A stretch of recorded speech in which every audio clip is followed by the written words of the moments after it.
유재덕의 거침없이 빠져드는 기독교 역사. 예루살렘의 몰락. 1세기 중반이 되자 예루살렘에서는 로마인과 유대인의 관계가 최악으로 치달았다. 예루살렘은 BC 63년 율리우스 카이사르의 정적이면서 젊은 도살자라는 별명을 가졌던 로마 장군 폼페이우스에게 정복된 이래 겉으로는 평온했지만 언제든 폭력 사태가 발생할 수 있는 곳으로 유명했다.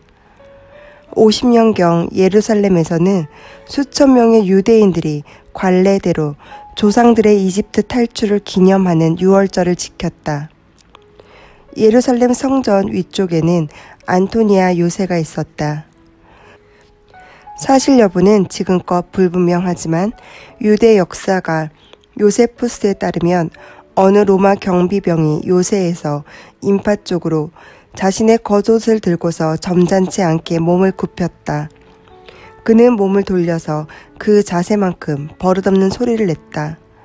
그것이 자신들을 모욕하는 동작이라는 것을 모를 유대인은 아무도 없었다. 병사의 동작을 목격한 사람들 사이에서 온갖 욕설이 쏟아져 나왔다. 군중의 거친 반발은 얼마 지나지 않아 걷잡을 수 없는 폭동으로 발전했다. 그 과정에서 3만 명 정도의 유대인 남녀가 진압에 나선 로마 병력에 의해 살해되었다.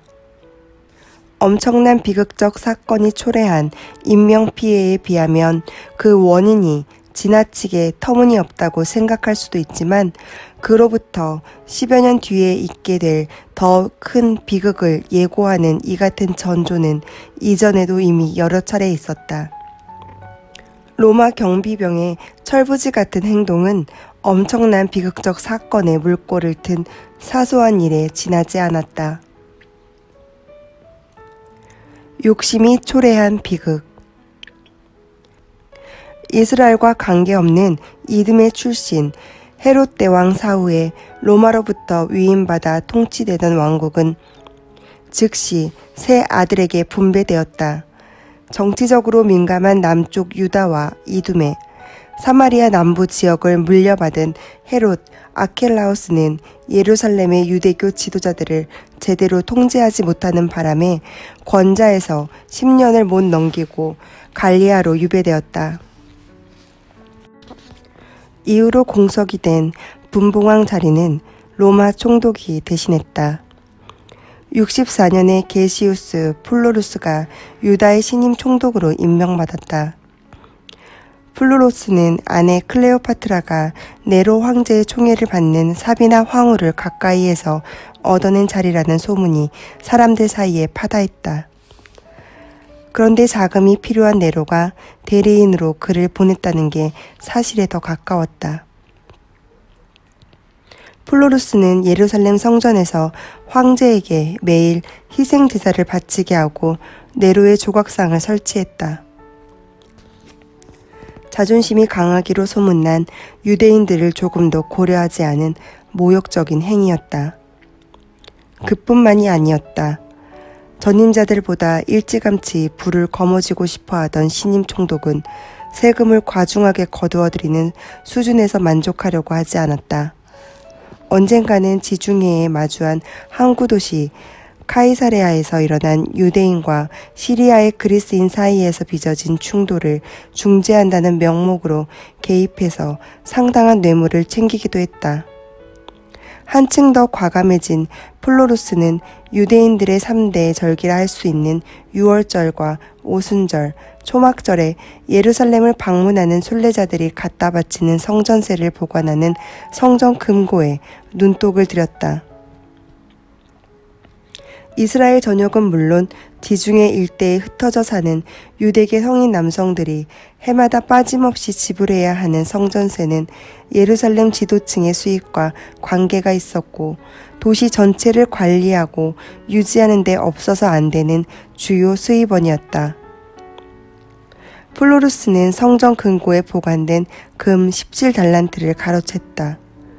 현재 기준으로 계산하더라도 엄청난 양이었다. 예루살렘 성 안팎에는 총독의 물욕과 악행에 관한 소문이 들풀처럼 퍼졌다. 요세푸스 역시 이 플로루스에 대해서 탐욕스럽고 오만하며 완전히 파렴치한 인물이라는 악평을 남겼다. 플로루스보다 더 진실을 멀리하고 더 교묘한 범죄를 저지르기 위해 머리를 쓴 사람은 없었다. 결국 장로 몇몇이 플로루스를 방문해서 성전의 재산을 더 이상 빼돌리지 말아달라고 요구했다. 고집센 총독은 뒤로 물러날 생각이 조금도 없었다. 총독은 전임자의 매뉴얼대로 과거의 사마리아라고 불리던 세바스테에 주둔 중인 기마병과 보병을 예루살렘 시장에 풀어놓는 것으로 장로들의 요구에 응대했다. 로마 병사들의 학살과 약탈은 정해진 수순이었다. 예루살렘 거리들이 속속 주민들의 피로 물들었다. 집집마다 약탈하고 사람들을 해쳤다. 그날 해가 떨어지기 전까지 남녀노소를 가리지 않고 무려 3,600명이 로마군의 손에 목숨을 잃었다. 제1차 유대 반란 전쟁의 시작이었다. 사실 그 사건이 있기 훨씬 이전부터 유대인들 사이에는 로마 제국에 대한 강렬한 분노가 따리를 틀고 있었다. 식민지 팔레스타인에 거주하는 유대인들은 티베리우스 황제 시대 이후로 줄곧 타락한 관리들의 횡포에 시달리다 보니 인내심이 거의 바닥을 드러내고 있었다. 플로루스 총독의 학정은 그런 분위기에 기름을 끼얹은 격이었다. 예루살렘 지역 유대인들은 더 이상 무고한 죽음을 눈뜨고 볼 수 없다고 생각했다. 성전 귀족들 역시 과거처럼 로마 제국의 권위와 보호를 무조건 앞세우지 못할 정도였다. 시중의 여론은 파국으로 치달았다. 마침내 셀로 땅에 부추김을 받은 군중들이 격렬한 폭동을 일으켰다. 급조된 유대 반란군은 기세를 몰아서 예루살렘과 갈릴리 지역에 주둔하는 로마군 유세에 화력을 집중했다. 그리 길지 않은 공방을 주고받은 끝에 로마군 수비대는 괴멸했다. 군중은 문서 보관소에 있던 채무 장부들을 끄집어내어 불살랐다. 채무자들을 끌어들이려는 의도였다. 유다 남부에서는 갈릴리 사람 유다의 아들 메나헴의 추종자들이 군사 요충지 마사다를 점령했다. 그리고 언제나 로마의 우호적인 태도를 유지하던 대제사장 아나니아스 역시 살해되었다. 밀란을 피해 겨우 성을 빠져나온 총독 플로루스는 카이사레아의 로마군 주둔지로 달려갔다. 단숨에 예루살렘 성전을 장악한 반란군은 로마 황제를 위해 하루도 거르지 않고 지내던 제사를 모두 중지시켰다. 반란을 진압하려고 헤롯 아그리파 2세가 파병한 2,000명가량의 기병, 그리고 나중에는 시리아의 안티오키아에 주둔하는 로마 제12군단까지 전투에 가세했으나 한껏 달아오른 유대 반란군의 기세를 꺾기에는 역부족이었다. 로마식 질서가 무너지자 예루살렘은 곧장 내전 상태로 빠져들었다. 유대인이 동족 유대인을 살육하는 싸움은 로마군을 상대로 할 때보다 오히려 더 잔인했다. 얼마 뒤에는 지중해 일대에 흩어져 있는 디아스포라 유대인들 사이에서까지 반란의 조짐이 나타났다. 반란의 진압. 팔레스타인 지역의 급박한 상황과 제12군단의 패배를 알리는 소식이 황제 네로에게 즉시 전달되었다. 그리스에서 올림픽 전차 경주를 직접 참가하고 있던 네로는 베스파시아누스 장군에게 6만의 병력을 소집하도록 지시를 내렸다. 로마 제국은 구겨진 자존심의 회복을 위해서라도 복수하지 않을 수 없었다. 어느덧 전성기를 훌쩍 넘긴 50대 후반의 베스파시아누스에게 갈릴리와 유다 지역의 반란을 진압해야 할 임무가 주어졌다. 네로 황제의 공식적인 동무였던 그는 유대 총독으로 임명을 받자 두 개 군단을 이끌고 갈릴리 지역으로 출발했다.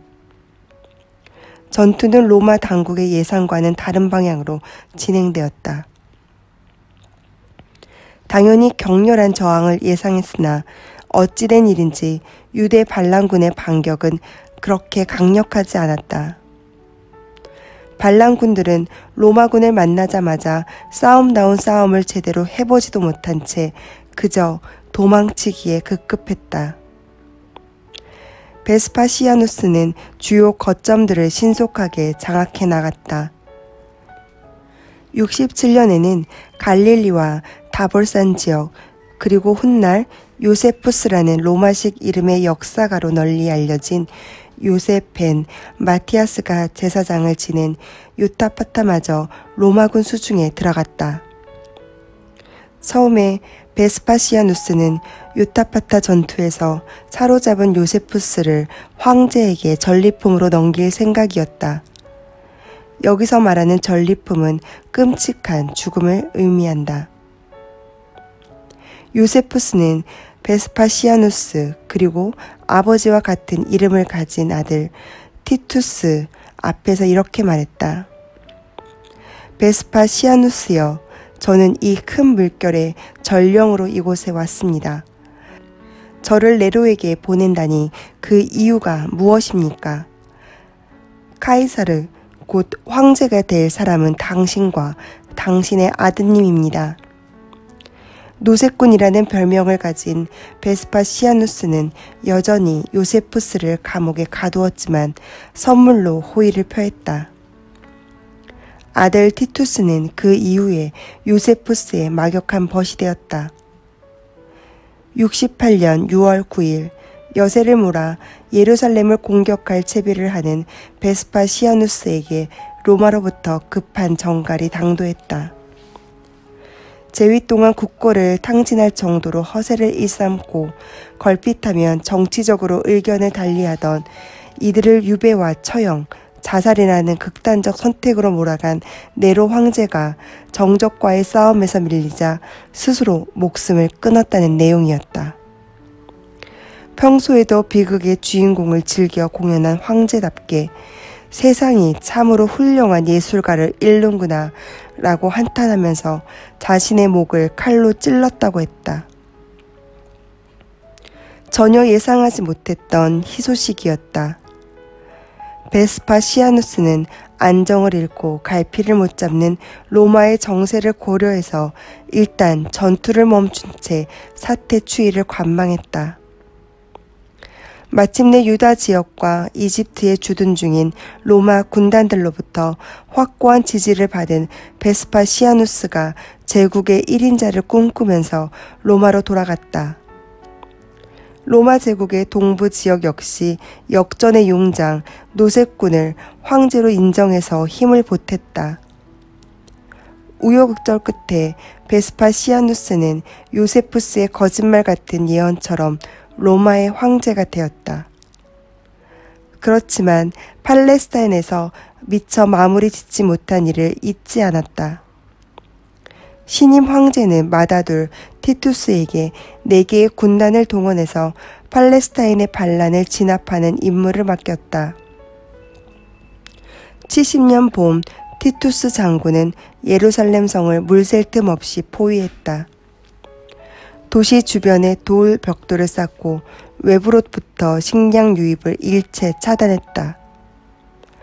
같은 해 8월 5일 예루살렘은 결국 로마군에게 함락되었다. 전투에서 밀린 반란자들에 대한 자비는 조금도 찾아볼 수 없었다. 대량 학살은 당연한 수순이었다. 그리고 그 과정에서 끝까지 살아남은 사람들은 노예 신세로 전락했다. 예루살렘은 완전히 폐허가 되었고 성전은 불에 타져 무너졌다. 성전과 성벽은 돌 하나도 돌 위에 남지 않고 모두 무너졌다. 남아있는 것이라곤 오직 성전의 서쪽 벽이 전부였다. 오늘날 사람들이 통곡의 벽이라고 부르는 게 그것이다. 요세푸스는 유대 전쟁사에서 예루살렘의 마지막 모습을 이렇게 묘사했다. 여기에서 한때 풍요로웠으나 이제는 초토화된 시골의 모습을, 저기서는 모두 살해된 적의 병사들의 모습을 볼 수 있었다. 도망치는 사람들과 포로로 잡힌 사람들. 병사들은 성벽 안에서 계속 줄지어 들어오고 모든 곳이 피로 물들었고 저항할 능력이 없는 자들의 손은 간절하게 하늘을 향해 빌고 있고 신전들은 불타고 있고 집주인들이 안에 갇힌 채 가옥들은 무너져 버렸고 철저히 황폐해지고 비참해진 뒤에도 농경지 사이를 흐르는 것도 아니고 사람과 동물에게 식수를 공급해주는 것도 아닌 사방이 여전히 불타고 있는 곳을 흐르는 강을 볼 수 있었다.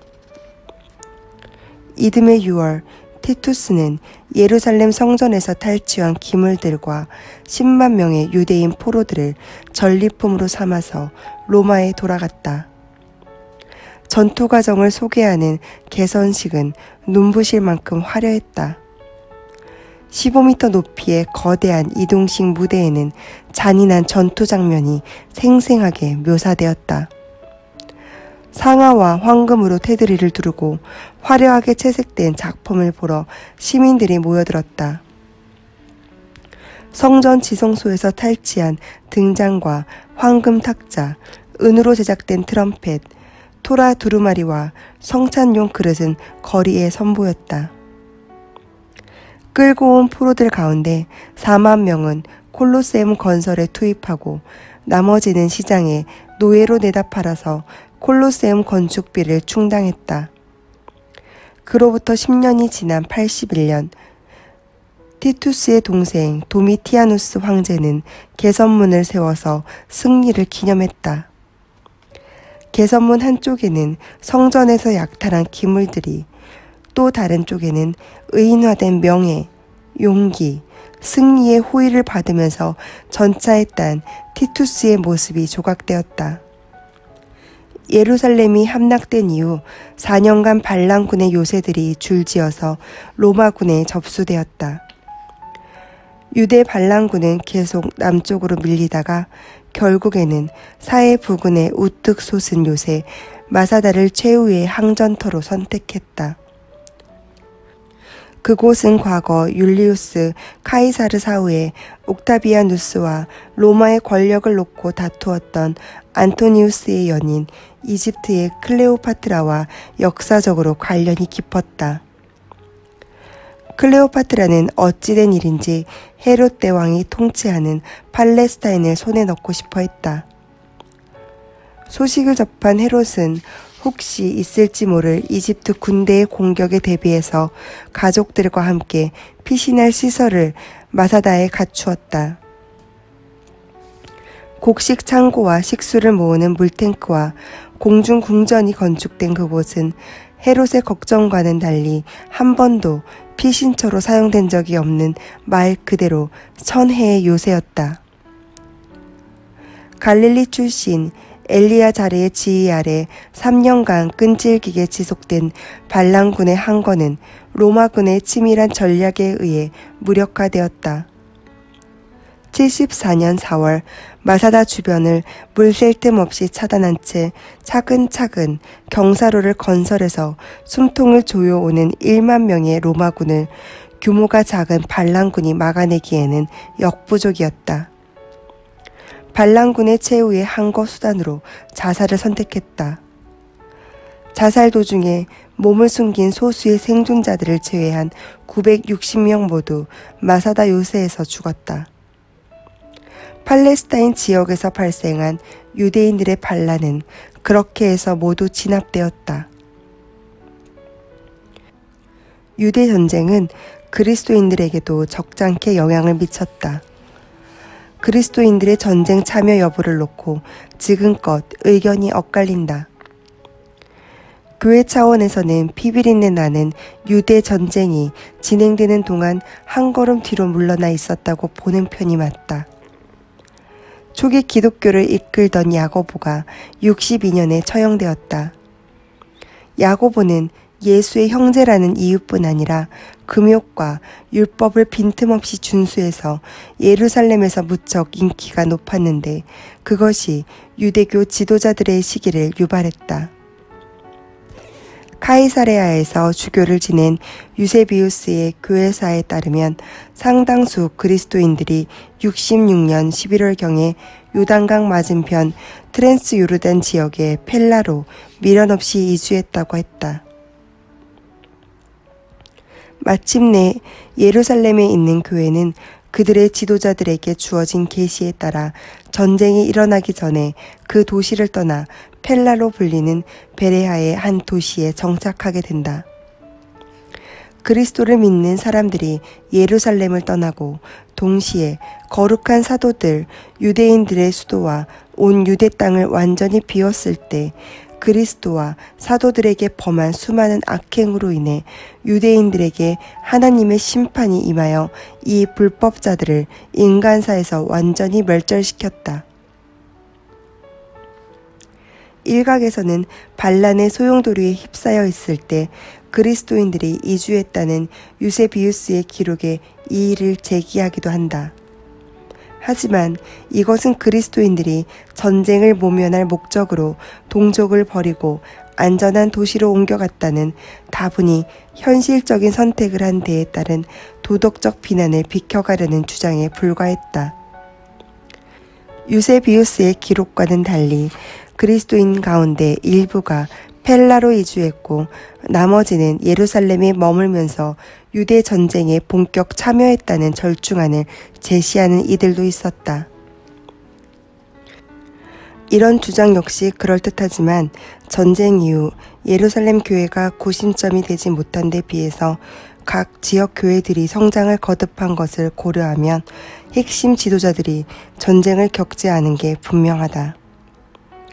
전쟁 여파로 유대인들과 그리스도인들 사이를 근근히 이어주던 신락 같은 관계마저도 결국에는 완전히 끊어지고 말았다. 양측의 관계를 서둘러서 정리한 쪽은 유대인 지도자들이었다. 팔레스타인 지역의 반란에 종결되자 유대교를 이끄는 장로들은 그와 같은 정치적 비극을 두 번 다시 반복하고 싶지 않았다. 때문에 로마 당국으로부터 어떤 식으로든지 정치적으로 의심을 살 수 있는 기독교를 비롯한 외곽 세력들을 유대교 회당에서 선제적으로 몰아냈다. 기록에 따르면 90년경에 오늘날 이스라엘의 텔아비브 야포에 해당하는 야파 인근의 얌니아에서 바리새인들이 주축이 된 의회가 구성되었다. 1세기 말에 개최된 의회는 유대 경전의 목록을 결정하면서 회당에서 암송되는 18개의 축복 기원문 가운데 12번째 기도문에 배교자들, 즉 나사렛 사람들을 저주하는 문장을 추가했다. 나사렛 사람들이라는 표현은 당연히 나사렛 출신 예수를 메시아로 추종하는 그리스도인들을 가리켰다. 그리스도인들 역시 유대인들을 주님의 사륙자나 유대의 형상에다 기도가 당나귀 울음소리와 비슷한 뱀이라고 조롱했다. 이렇게 해서 그리스도인들의 교회와 유대인들의 회당은 공식적으로 결별한 채 서로 화해를 잇고 살았다. 그로부터 수십 년 뒤에 시몬 바르 코르바가 주도한 제2차 유대 반란 전쟁 역시 하드리아누스 황제의 로마군에게 잔인하게 진압되었다. 팔레스타인에서 쫓겨난 유대인들은 한 곳에 정착하지 못하고 지중해 연안과 유럽을 떠돌면서 그리스도를 죽음에 이르게 한 대가를 요구하는 그리스도인들에게서 말할 수 없는 수모와 고통을 겪었다. 유대인들에 대한 중세의 거듭된 테러와 에스파냐에서의 종교재판, 히틀러의 광기 역시 역사적으로 누적된 유대인들에 대한 혐오 정서와 결코 무관하지 않았다. 화해 분위기가 무르익기까지는 거의 2000년이라는 세월이 필요했다. 1986년에 교황 요한 바오로 2세, 2010년에 교황 베네딕토 16세가 각각 로마의 유대교 회당을 방문했다. 요한 바오로 2세는 유대인들이 그리스도인들의 특별한 형제들이며 어떤 의미에서는 그리스도인들의 형이라고 선언했다. 화해의 노력은 거기서 그치지 않았다. 프란치스코 교황 역시 전임자들처럼 2016년 1월 로마 티베르강 부근의 유대교 회당을 찾아가서 그리스도인들과 유대인은 형제이고 반유대주의는 어떤 형태든지 배격한다고 선언했다. 이것은 1965년 제2차 바티칸 공회가 마무리되면서 예수 그리스도의 죽음은 유대인들에게 전혀 책임이 없다고 공개적으로 천명한 우리 시대 선언을 재확인한 것이기도 했다. 박해를 감내하는 그리스도인. 69년부터 81년 사이에 로마 황제들은 줄곧 기독교를 무시하는 정책을 고수했다. 그런데 베스파시아누스 황제의 차남 도미티아누스만큼은 전임자들과 성향이 사뭇 달랐다. 그의 형 티투스 황제가 병을 얻어 42세를 일기로 갑작스레 세상을 뜨는 바람에 생각하지 못한 행운을 거머쥐었다. 티투스는 아버지 베스파시아누스 황제를 계승하고 난 이후로 사도 바울을 재판한 헤롯 아그리빠의 여동생 베레니케와의 연문으로 구설에 오르기도 했지만 발군의 영향을 발휘해서 어느 황제보다 평판이 좋았다. 자연재앙마저 티투스의 치적을 어쩌지 못하고 오히려 발빠른 대처로 가라앉은 민심을 사로잡았다. 79년 베수비오 화산이 폭발해서 폼페이와 헤르쿨라네움이 매몰되는 비극이 발생했다. 신임 황제는 재난 지역에 구호 물자를 쏟아붓고 화산 폭발 직후 그 지역을 방문해서 이재민을 위로했다. 그리고 80년에는 대화재가 사흘간 지속되어 로마의 신전과 판테온이 무너지자 즉시 재건을 지시하고 재난을 무난하게 수습했다. 하지만 81년 여름 여행 중에 얻은 열병으로 쓰러져 재위 2년 2개월 20일 만에 숨을 거두었다. 로마 시민들이 마치 가족을 잃은 것처럼 애도하던 황제의 죽음은 기독교를 경랑에 빠뜨렸다. 로마의 박해.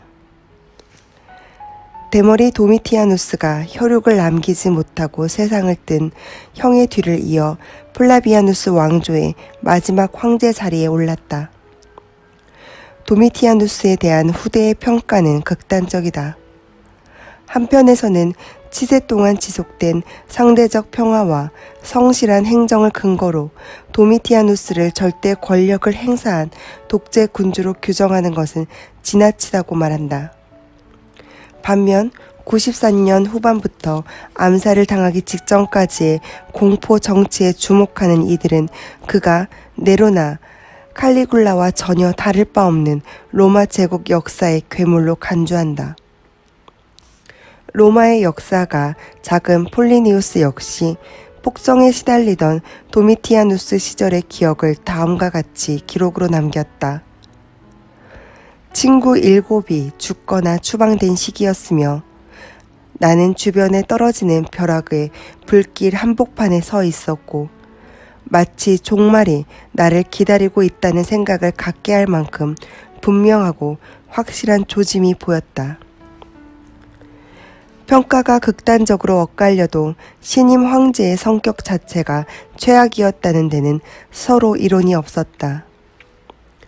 도미티아누스는 아첨을 기대하면서도 자기의 비위를 맞추거나 그렇지 않은 것을 모두 싫어하다 보니 아랫사람들은 쉽게 갈피를 잡지 못했다. 종교적인 측면 역시 마찬가지였다. 독재를 일삼던 도미티아누스는 사후에 신으로 추앙된 이전의 황제들처럼 죽음을 맞이할 때까지 기다릴 정도로 그리 인내심이 강하지 않았다. 그는 어떻게든 황제의 환심을 사려는 아첨꾼들의 제안을 물리치지 않았다. 재위 기간에 스스로 로마의 주인이면서 신으로 부르도록 요구했다. 당시에는 황제 중심의 국가 종교에 불참하는 식으로 정부의 지시를 거부할 경우에는 국가에 대한 중대한 범죄로 간주되었다. 권력에 심취한 황제는 거기서 한술 더 떠서 사람들에게 공개적인 선서를 하도록 요구했다. 까다로운 도미티아누스의 과도한 요구는 계속되었다. 유대인들 역시 예외가 될 수는 없었다. 황제는 유대인들에게 예루살렘 성전이 더 이상 존재하지 않으니 이후로는 로마 당국에 11조를 바쳐야 한다는 내용의 칙령을 발표했다. 돈으로 군인들의 충성심을 유도하다가 바닥을 드러낸 국고를 채우려는 속셈이라는 것을 알만한 이들이 모두 알고 있었다. 그러나 유대인 일부가 황제의 터무니없는 요구에 반발하고 나선 것도 당연했다. 유대인들의 집단 행동을 황제의 권위에 대한 직접적인 도전으로 간주한 도미티아누스는 오히려 한층 더 강력하게 대응했다. 유대인들의 전통 습관을 일체 금지한다는 보복성 법령을 공표했다.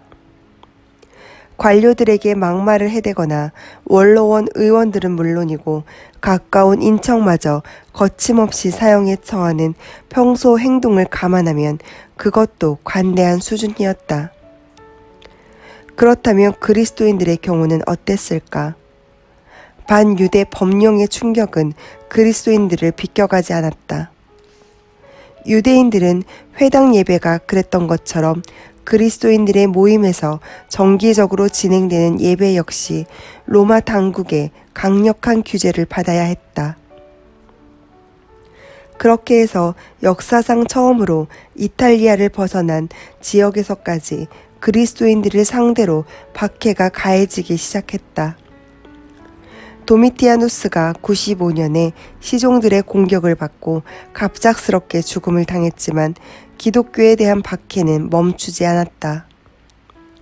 지속적으로 박해가 가해졌음에도 불구하고 249년까지 어느 황제도 기독교를 로마 당국을 상대로 조직적인 반역 행위를 도모할 가능성이 높은 위험한 집단으로 분류하려고 하지 않았다. 박해의 원인은 대체로 종교적이면서 황제 개인과 관계가 있었다. 순교의 시대. 그리스도인들에 대한 박해는 로마 제국 역사상 가장 위대하고 유명한 황제 가운데 하나로 손꼽히는 트라야누스의 즉위 이후에도 여전했다. 현재 터키에 속한 비티니아와 폰투스의 총독을 지낸 플리니우스 황제 트라야누스에게 편지를 보낸 자문을 구했다. 플리니우스는 자신이 그리스도인들을 처리하는 방식을 구체적으로 보고했다. 플리니우스는 그리스도인들에게 3번의 기회를 주었다. 그리스도를 저주하기만 하면 누구든지 석방했다. 그리스도를 저주하지 않는 시민들은 로마로 압송해 재판을 받게 했다. 그 이후에는 즉시 사형에 처했다. 트라야누스는 플리니우스의 깔끔한 일처리 솜씨에 갈채를 보내면서 그리스도인을 사냥하듯 색출하지 말고 제보가 있는 경우에만 처벌하도록 지시했다.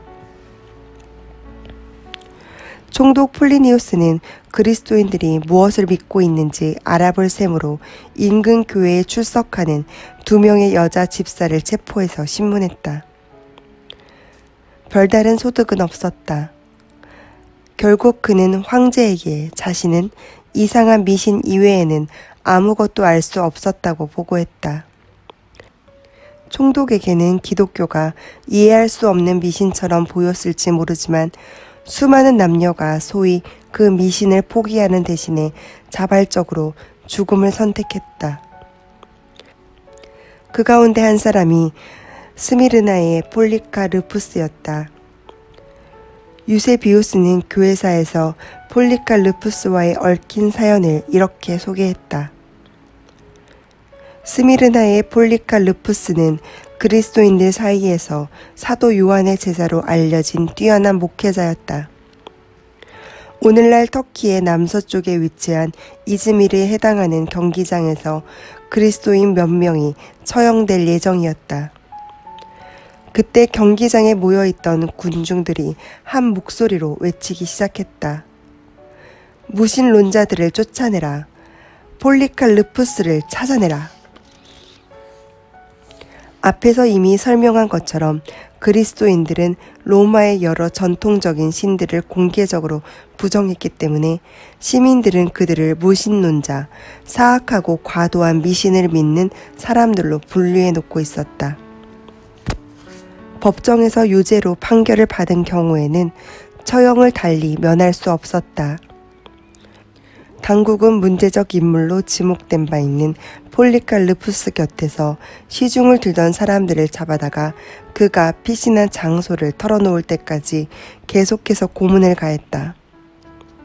소식을 전해 들은 노년의 폴리칼르푸스는 별다른 저항 없이 스스로 걸어 들어와서 순순히 병사들에게 붙잡혔다. 총독은 재판정에서 어떻게든 회유해 보려고 노력했다. 그의 전향이 나머지 사람들에게 끼칠 영향을 잘 알고 있는 총독이 부드럽게 말을 건넸다. 나이를 생각하라. 무신론자들이여 물러가라고 말했다. 총독의 회유는 무척이나 집요했다. 맹세하기만 하면 그대를 풀어주겠다. 그리스도를 저주하라. 군중들 역시 한 음성으로 외쳤다. 저주하라. 저주하라. 폴리칼르푸스는 주변에 있는 사람들을 말없이 천천히 둘러보았다. 그리고 나서 그는 군중을 향해 굳게 다물었던 입을 열었다. 무신론자들을 쫓아내라니요. 내가 86년 동안 그리스도를 섬겨왔지만 그분은 나에게 단 한 번도 잘못하신 적이 없었소. 그런데 나를 구원하신 나의 왕을 어찌 모욕할 수 있겠소. 더 이상의 타협은 불가능했다. 병사들이 화형대에 묶으려고 하자 그가 말했다. 묶지 말아주시오. 이 불로 나오게 하신 그리스도가 역시 감당할 수 있는 능력을 주실 것이오. 폴리카프루스는 미동도 하지 않고서 산채로 화형을 당했다. 유죄 덕에 거침없이 빠져드는 기독교 역사.